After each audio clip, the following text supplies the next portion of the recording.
Bonjour chers internautes, publics, étudiants et professionnels. Dans le cadre de cette deuxième vidéo, je vais m'intéresser aux raisons d'être du business plan. Donc, pour que je puisse maîtriser ces raisons d'être, j'ai besoin de me poser les trois bonnes questions. C'est quoi un business plan? Quelle est sa finalité? Et quelles sont ses caractéristiques? Pour répondre à la question, qu'est-ce que c'est qu'un business plan? Un business plan, c'est une méthode pour préparer les grandes étapes de la vie d'une entreprise. C'est un outil de structuration dans la mesure où je vais présenter plusieurs chantiers. Vous avez le chantier RH, vous avez le chantier production, marketing, finance, logistique, stratégie d'achat, etc. C'est un outil de présentation parce que ça me permet de communiquer sur ma façon de voir l'entreprise avec les banquiers, avec les bailleurs de fonds et avec les actionnaires. C'est aussi un outil de gestion. Pourquoi? Parce que je vais présenter quelque part une vision sur les objectifs à atteindre et les actions ou les plans d'action ou les programmes d'action que je mettrai en place pour atteindre ces objectifs. Deuxième question, quelle est sa finalité? La finalité derrière l'élaboration d'un business plan, c'est surtout de présenter aussi la stratégie de l'entreprise, de fixer des objectifs clairs et précis, de présenter ma cartographie des risques qui va me permettre d'identifier à la fois les risques et de présenter l'art et la manière avec laquelle je vais gérer ces risques, tout en essayant de les mesurer et de les quantifier.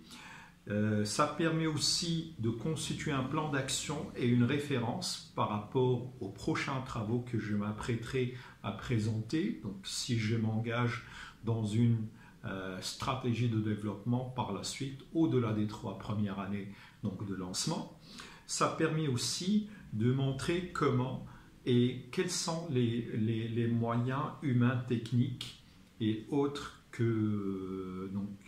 c'est-à-dire les moyens financiers que je vais réunir ou que je vais tenter de réunir pour réussir pour réussir le lancement de mon projet ou de mon entreprise. Finalement, la dernière question, quelles sont ses caractéristiques? C'est un document qui devrait être clair et structuré. Vous êtes dans les sciences exactes et donc il est impératif à ce que votre document puisse retracer quelque part les réflexes de la rigueur, les réflexes de la bonne visibilité, les réflexes d'une vision parfaite de l'évolution de l'entreprise.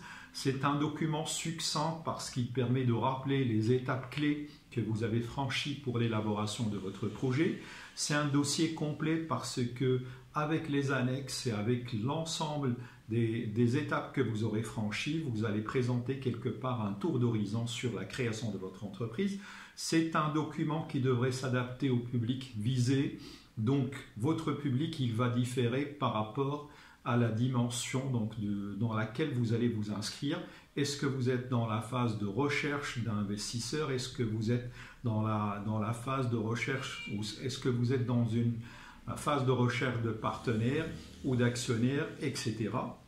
C'est un document vendeur qui devrait nous permettre de vendre l'image d'une entreprise viable et rentable et de vendre avec elle l'image de l'entrepreneur visionnaire et qui est capable de réussir le lancement de l'entreprise.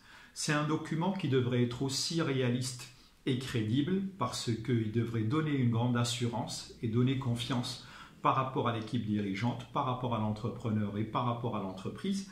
C'est un document aussi qui devrait être prudent dans la mesure où on devra surdimensionner les charges, prendre plus